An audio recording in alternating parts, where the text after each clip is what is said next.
ఫిబ్రవరి 11న ఉదయం 10 గంటల నుంచి సాయంత్రం 5 గంటల వరకు తాజ్ డెక్కన్, బంజారా హిల్స్, హైదరాబాద్లో. నమస్తే, వెల్కమ్ టు ఐ డ్రీమ్. నేను విజిత. ప్రస్తుతం మనతో పాటు ఉన్నారు ప్రముఖ ఆధ్యాత్మికవేత్త సుభాష్ శర్మ గారు. ఇప్పుడు వారితో మాట్లాడి మన సందేహాలన్నింటినీ నివృత్తి చేసుకుందాం. నమస్కారం గురుగారు. నమస్కారం గురుగారు. శ్రీమాత్రే నమః. గురుగారు, కొంతమంది చాలా వరకు ఏదైనా ఇబ్బంది కలగగానే మనసులో ఏదైనా కోరిక ఉండి చాలా కాలంగా ఆ కోరిక నెరవేరట్లేదు అన్నప్పుడు డైరెక్ట్గా భగవంతుడి దగ్గరికి వెళ్ళిపోయి పూజా మందిరంలో కూర్చొని దేవుడి ముందు చెప్పుకొని ఏడుస్తూ ఉంటారు.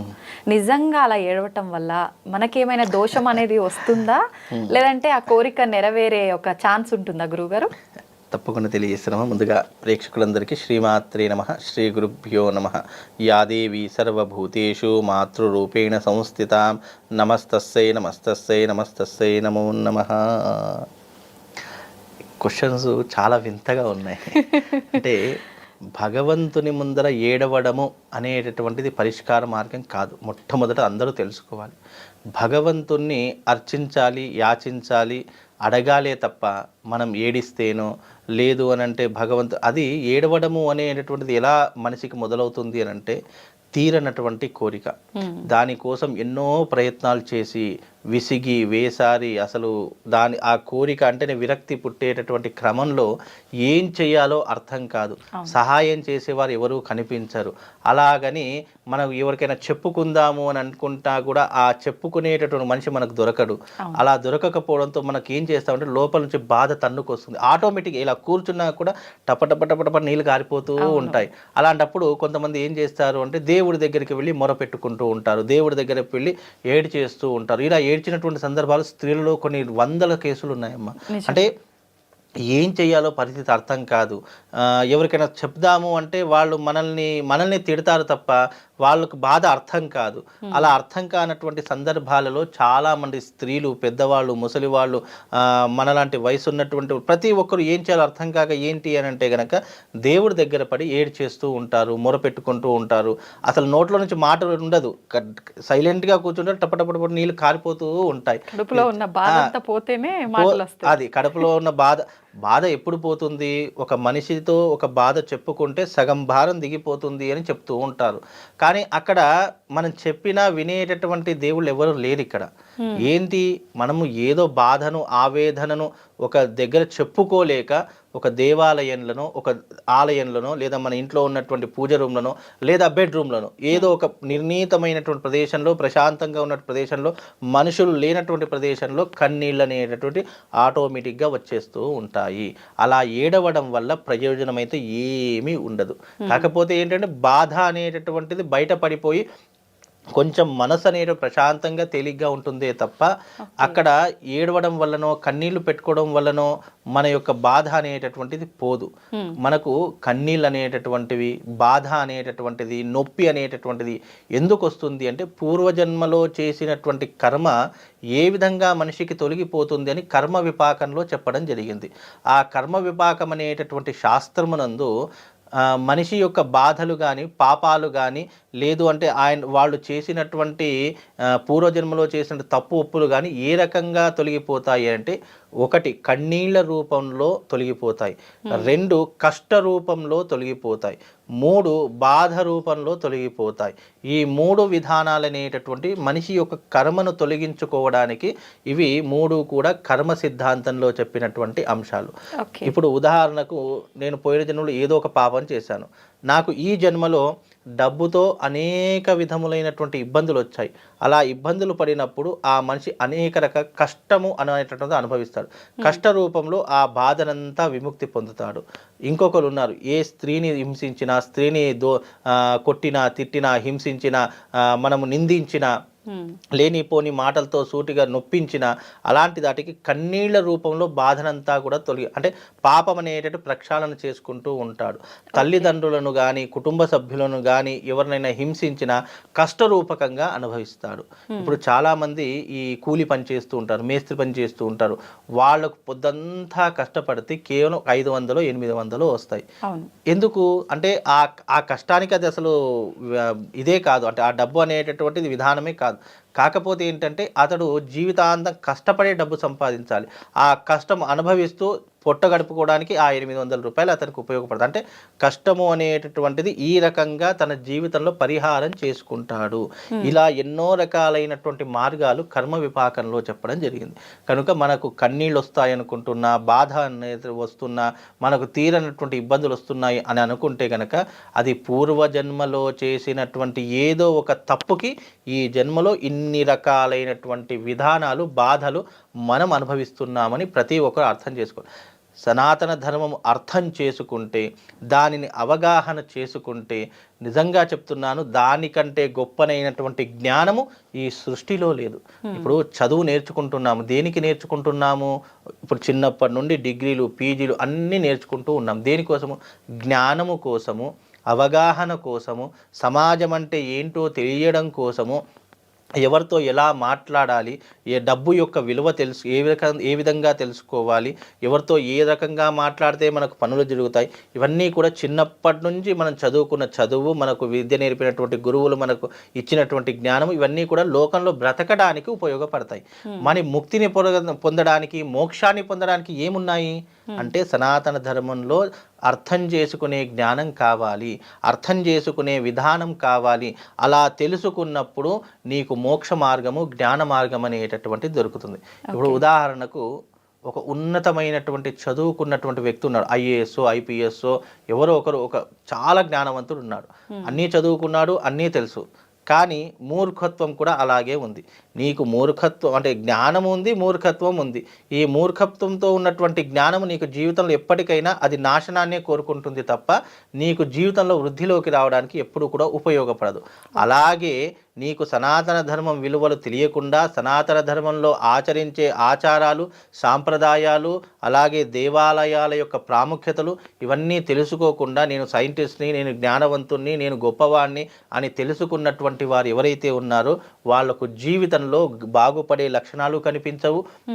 వాళ్ళు ఎప్పుడూ కూడా ఇతరులతో విమర్శలు అంటే ఎప్పుడు ఇతరులతో మాటలు పడడమే తప్ప వాళ్ళ జీవితానికి, వాళ్ళ జన్మకు చరితార్థం అనేటటువంటిది దొరకదు. అందుకే సనాతన ధర్మం అనేటటువంటిది చాలా గొప్పనైనటువంటిది. అలా గొప్పనైనటువంటి సనాతన ధర్మంలో పుట్టిన మనము ఏడవడం వల్లనో, ఎవరి యొక్క సానుభూతి పొందడం వల్లనో మనం ఎప్పుడూ కూడా ఈ యొక్క జీవితాన్ని సార్థకత చేసుకోలేము. నీకు కష్టం వచ్చింది, ఇప్పుడు ఉదాహరణకు 99 సమస్యలు ఏవైతే ఉన్నాయో ఆ 99 సమస్యలు మనిషి యొక్క జ్ఞానంతోనే బయటపడగలుగుతాము. కానీ కొంతమంది అవి చేయలేక, అసమర్థతతో, ఏమీ చేయలేనటువంటి పరిస్థితుల్లో దేవుడి దగ్గరికి పోయి ఏడుస్తాడు. దేవుడు ఏం చేస్తాడు? నీకు ఒక మార్గాన్ని మాత్రమే చూపిస్తాడు. కానీ ఆ మార్గంలో నడిచేటటువంటి విధానం కానీ, ఆ మార్గ మధ్యంలో నీకు వచ్చే అడ్డంకులు కానీ వాటన్నిటినీ దాటుకొని వెళితేనే నీ జీవిత గమ్యాన్ని చేరుకోగలుగుతావు. అలాగని చెప్పేసి నేను దేవుడి దగ్గర పడి ఏడ్చాను, నేను దేవుడి దగ్గర మొరపెట్టుకున్నానంటే ఎప్పుడూ పరిష్కారం కాదు.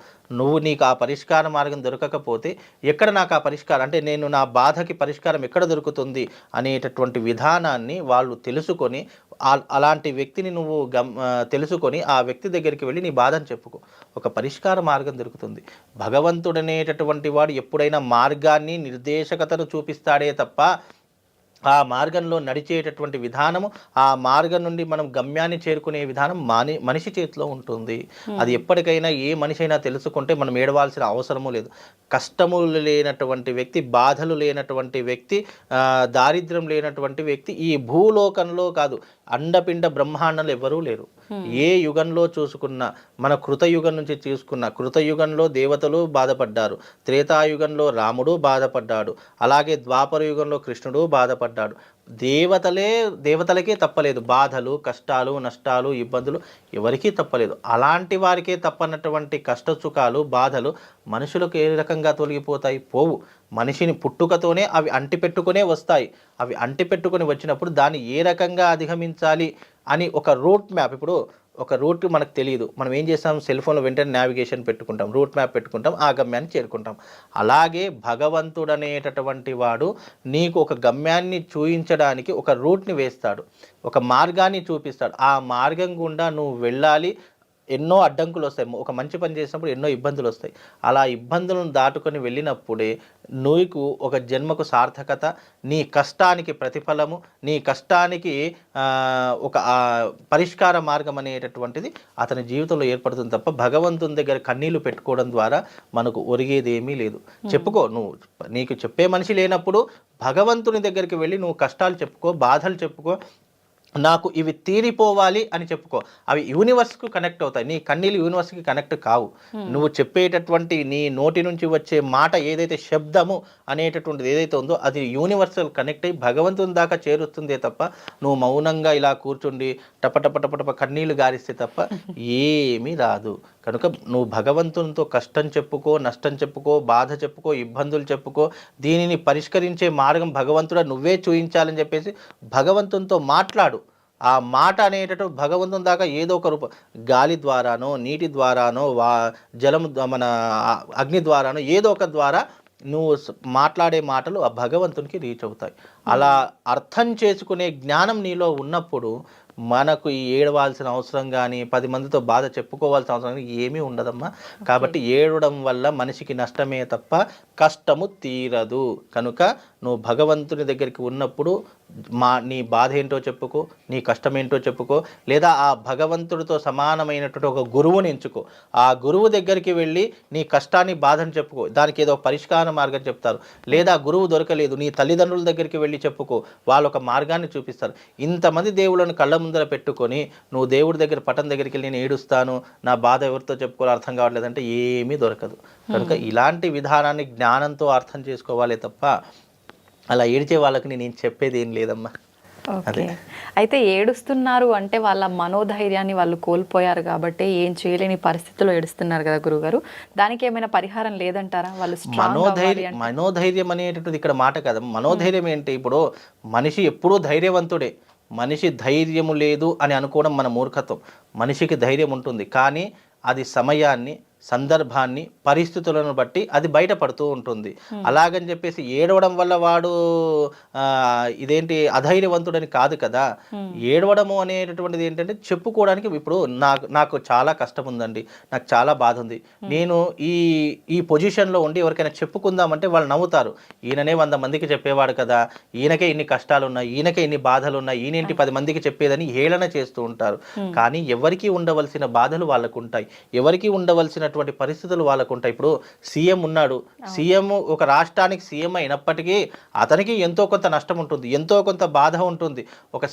ఒక రాష్ట్రానికి పరిపాలించే సీఎంకే ఇన్ని కష్టాలు ఉన్నాయి, మన రాష్ట్రాన్ని ఏం బాగు చేస్తారు అని విమర్శిస్తూ ఉంటారు. అంటే ఏంటి అంటే మనం చెప్పుకోలేనటువంటి బాధ ఎవరితో చెప్పుకున్నామనుకోండి వాళ్ళు నవ్వుతారేమో, వాళ్ళు ఏదో రకంగా హేళన చేస్తారేమో అని ఒక భయం మనిషిలో కలిగిపోయేసరికి అది అక్కడే స్టాప్ అయిపోతుంది. దాని ద్వారా మనకు కన్నీళ్ళు, బాధలు ఇలా వస్తాయి తప్ప మనిషి సాధించలేదంటూ సృష్టిలో ఏదీ లేదు. ఇప్పుడు మనిషి ఉన్నాడు, ఎన్నో కనిపెట్టాడు. గాలిలో ఎగిరేటటువంటి విమానాన్ని కనిపెట్టాడు, సముద్రంలో నడిచే ఒక పడవను కనిపెట్టాడు, అలాగే ఎన్నో రకాలైనటువంటి ఇంధనాలను కనిపెట్టాడు, ఎన్నో రకాలైనటువంటి విధానాలను మనిషే కదా కనిపెట్టింది. మనిషి తలుచుకుంటే సాధించలేదంటే ఏమీ లేదు, సాధిస్తాడు. కానీ అతనికి ప్రోత్సాహము, ధైర్యము, మాట సహాయము లేదా డబ్బు సహాయం ఏదో ఒకటి మనిషికి ప్రేరేపణ చేస్తే అప్పుడు ఆ మనిషి సాధించలేదంటూ ఏమీ లేదు, కన్నీటిలో పెట్టుకోవాల్సిన అవసరమే లేదు. మనిషి ఎప్పుడు అధైర్యవంతుడు కాదు, ధైర్యవంతుడే. ఎప్పుడు స్త్రీ అయినా సరే, పురుషుడైనా సరే వాళ్ళకు ఉన్నటువంటి ధైర్యం ప్రపంచంలో ఎవరికి ఉండదు. కానీ అది ఒక్కొక్కసారి బయటపడుతుంది, ఒక్కొక్కసారి బయటపడదు. బయటపడినప్పుడు ఒక్కసారిగా శాంతంగా ఉన్నట్టు 365 రోజులు చాలా శాంతంగా ఉంటాడు. అతన్ని చూస్తే అబ్బా ఏం మాట్లాడు, అసలు ఇతని కోపమే అనేటటువంటి రాదు అనుకున్న వ్యక్తికి కోపం వస్తే ఎలా ఉంటుందో తెలుసా? ప్రళయం, ఏ రకంగా ప్రళయం వస్తుందో ఆ రకంగా కోపం వస్తుంది. అందుకే సమయాన్ని, సందర్భాన్ని బట్టి విచక్షణ జ్ఞానాన్ని మనం ఆలోచన చేయాలి తప్ప విచక్షణ జ్ఞానం లేకుండా ఏడవడం వల్ల ప్రయోజనమే లేదు.